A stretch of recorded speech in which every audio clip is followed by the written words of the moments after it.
Dituding tak nafkahi selama 5 tahun, seorang ibu digugat anaknya senilai 12 miliar rupiah.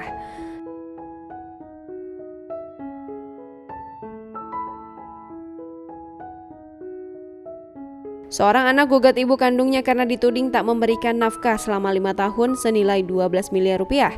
Sidang anak gugat ibu sebesar 12 miliar rupiah kembali digelar dengan agenda daplik di Pengadilan Negeri Medan Senin 1 Februari 2021. Dalam sidang yang beragendakan duplik tersebut, tergugat Ria Desi N. Hutapea menyangkal gugatan yang dilayangkan Lando FC Nurat terkait tudingan tak memberikan nafkah anak kandungnya selama 5 tahun.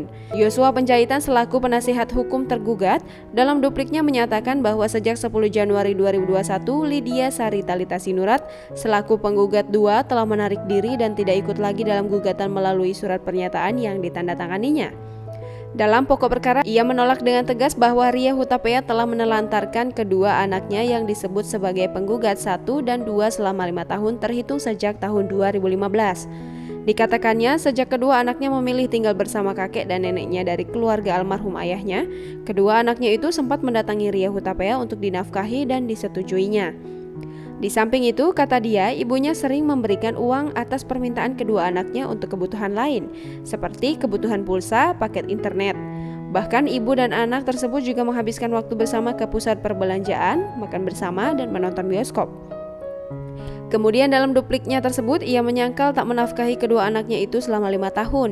Akan tetapi, kata Yosua, sejak 2018 uang 2 juta rupiah telah ditransfer ke rekening Lando Sinurat selama 3 tahun, terhitung sejak 2018 sampai November 2020. Usai mendengarkan duplik dari tergugat, Hakim Ketua Meridona Pasaribu pun menunda sidang pada Senin pekan depan dengan agenda pembuktian. Usai persidangan kepada Tribun Medan.com, Yosua menegaskan terkait seorang pria diduga oknum Brimob yang mendekati Ria Hutapea merupakan unsur pidana bukan perdata.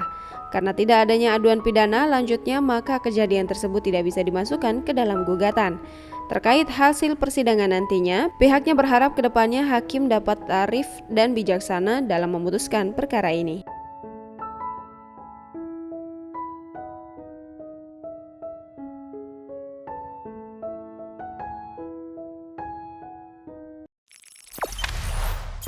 Jangan lupa subscribe, share, komen, dan like ya.